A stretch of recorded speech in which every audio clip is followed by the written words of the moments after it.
Public sector company పెరిగితే ప్రజల ఆస్తి పెరుగుతుంది, దేశ ఆస్తి పెరుగుతుంది, జాతి సంపద పెరుగుతుంది.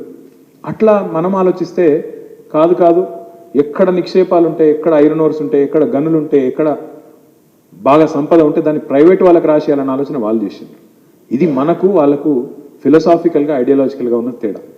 నా ప్రార్థన మీతో ఏంటంటే ఇవాళ మీరు 2-3 మంచి విషయాలు చెప్పినారు. ఒకటి మిధానిలో, అదేవిధంగా కంచన్బాగ్లో మన గెలుపు బావుట ఎగ్రేషనం, బీడీఎల్లో బ్రహ్మాండంగా మిధానితో పాటు బీడీఎల్లో కూడా మనం గెలిచినామని చెప్పి మీరు చెప్పినారు. చాలా చాలా సంతోషం. మీ అందరికి హృదయపూర్వకంగా శుభాకాంక్షలు.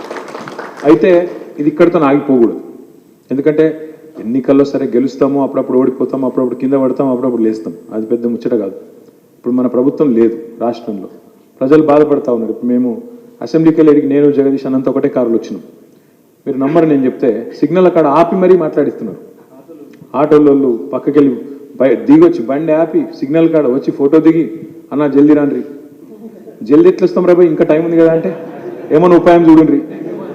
అరే ఏం ఉపాయం చూస్తారు అంటే ఏమన్నా ఉపాయం చూడండి అంటే ఎట్లుందంటే వాతావరణం. నేను ఆనెస్ట్గా చెప్తున్నా, జనరల్గా 3.5-4 ఏళ్ల తర్వాత వచ్చే వ్యతిరేకత ఒక ప్రభుత్వం మీద, ఈ ప్రభుత్వం మీద సంవత్సరం లోపలనే వచ్చి వచ్చింది. ఎందుకు వచ్చింది అంటే ఇక వాళ్ళు చేసే దిక్కుమాలిన పనులు అన్ని కూలగొట్టుడు, ధ్వంసం చేసుడు, అన్ని తలతోకలేని మాటలు మాట్లాడు, అన్ని నెగిటివ్ పనులు చేసుడు, ఒకటన్నా పాజిటివ్ పని అయితే లేదు చేసింది. ప్రజలకు అడ్డగోలు మాటలు ఇచ్చిండ్రు, ఒక్క మాట నిలబెట్టుకోలేదు. కాబట్టి కోపం ప్రజలకు వస్తుంది, తప్పేం లేదు.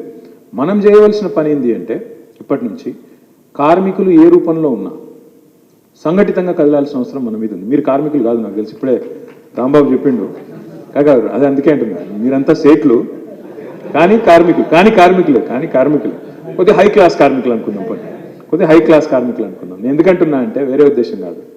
ఇప్పుడు మన ఆశా వర్కర్లను ఎట్లా కొట్టినో మీరు చూసిండ్రు. మీరు ఆ వీడియో చూసిన వాడు ఎవడైనా సరే అదే మన తల్లికో, మన చెల్లెకో, మన భార్యకో అయితే ఊకుంటామా?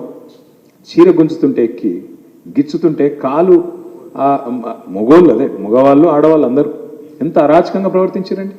అట్లా మగవాళ్ళు ఇట్లా గుంజుతారండి, చేయబట్టి గుంజుకుంటా ఏసీపీ సిఐ అంటే ఎంత అహంకారము, ఎంత ఖండకావరము, ఎంత కళ్ళు ఎత్తికెక్కితే అట్లా ప్రవర్తిస్తారండి.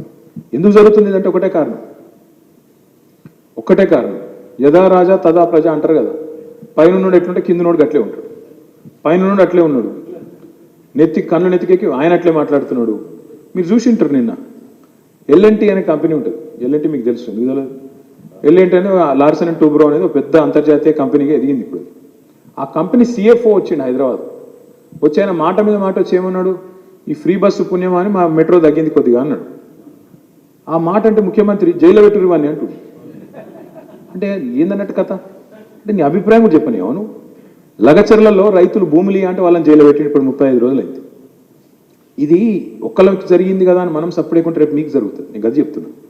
ఇలా లగచర్ల జరిగింది, అటు ఆయనకు జరిగింది, ఆశా వర్కర్లకు మొన్న జరిగింది, ఇప్పుడు అంగన్వాడీ ఒక్కరు కాదు. ఇప్పుడు రాష్ట్రంలో ప్రతి ఒక్కరు ఆందోళన పదంలో పోవడానికి రెడీగా ఉన్నారు, కొట్లాడడానికి రెడీగా ఉన్నారు. ఇప్పుడు ఆర్పీలను అరెస్ట్ చేసిండ్రు, రిసోర్స్ పర్సన్స్ మెప్మాలు.